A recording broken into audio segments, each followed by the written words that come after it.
Hi, my name is Hazel Farrell, and I am the Generative AI Academic Lead in the university. You are very welcome to SETU. And as you start your studies, you'll notice that generative AI tools like ChatGPT are becoming part of everyday life. This session will explain our guidelines for using AI responsibly at SETU and show you where to find the online course that every student should complete. Generative AI can create text, images, and more by predicting patterns from massive amounts of data. It can feel like a very smart assistant, but it's not always accurate.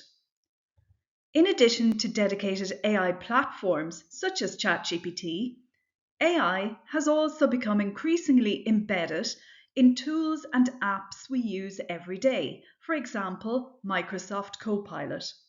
It is difficult to avoid. Think of it as a tool that can support your learning but not replace your thinking. There are a few important risks to be aware of. AI sometimes produces information that looks correct and is presented to you in a variety of convincing formats, but is partly or completely false. It can reflect biases from the data it was trained on, including those listed here. Privacy is an issue. Never share personal information. The information it generates may be outdated, since not all tools can access the latest data or sources that are behind a paywall, including academic journal articles. And finally, there's also the environmental impact. Running AI systems requires significant energy and water, so it is important to use AI thoughtfully, not wastefully. When used wisely, AI can enhance your learning.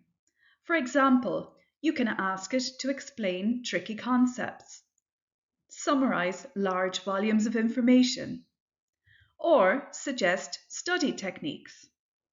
It can generate flashcards or practice questions, and even act as a debate partner. It can help to get your research process started. But remember, it is a learning aid, not a shortcut, and you must always check accuracy and think critically. What you cannot do is present AI generated work as your own. That includes essays, assignments, or research outputs.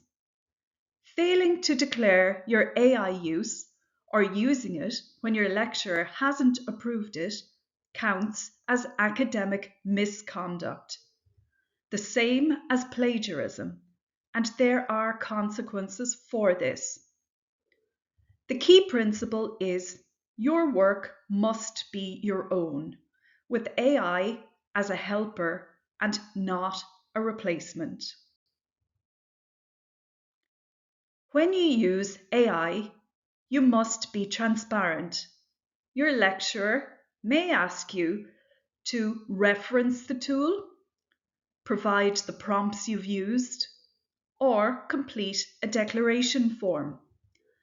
Think of this like citing any other source. Acknowledgement builds trust and protects your academic integrity. Each lecturer will tell you how or if you can use AI in their module. Some will encourage it, some will limit it, and others will not allow it at all. The reason for different approaches is linked to the learning outcomes of your modules. AI would not be appropriate when assessing writing skills or critical thinking, whereas it may be acceptable as part of a research project. If you are unsure, always ask. Not following this guidance is considered academic misconduct, so it is always safer to check. To help you get this right, we've designed a short online course. It gives you practical examples and exercises on how to use AI responsibly. Completing it will ensure you are confident about the rules and ready to make the most of AI as a student here. You will find the course in the Student Hub in Moodle for Waterford students or Blackboard for Carlow and Wexford students. To recap, AI can support your learning, but inform yourself about its limitations. Always follow your lecturer's instructions. Be transparent and declare your AI use. And most importantly, complete the SETU AI Guidelines course. This way, you will start your journey at SETU with confidence, integrity, and the skills to use AI wisely. Thank you.